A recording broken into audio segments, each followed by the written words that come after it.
Hey everybody, what is going on? I hope you guys are doing well and I hope you're having an amazing day, and welcome to another tutorial video. In this video, what I'll be showing you guys is how you can enable or disable the cPanel login button from WHM list accounts, or just how to enable or disable the cPanel login prompt.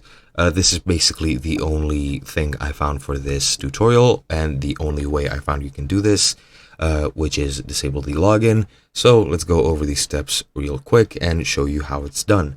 First, I want to explain what cPanel is. cPanel is an online graphics user interface which is based on Linux, which is used to help you with managing your website files or your website in general. It is very useful. However, it is a monthly based subscription service, so keep that in mind if you want to use it. There is a 15-day free trial if you want to check it out.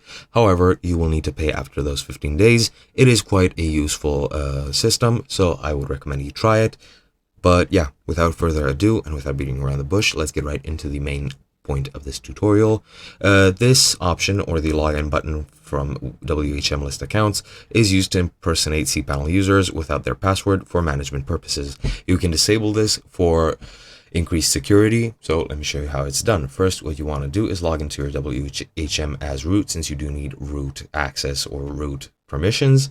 Then from there on out, go to the tweak settings button using the sidebar and enter that. Then select the system tab, and once you're there, you need to find the accounts that can access a cPanel user account and modify this setting. The three options you have are to enable the cPanel login button for the reseller that owns the account and root, select a root account owner and cPanel user.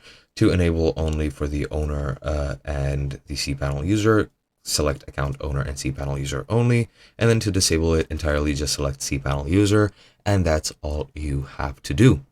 That's pretty much it. I hope you guys enjoyed, and I'll be seeing you guys in another video.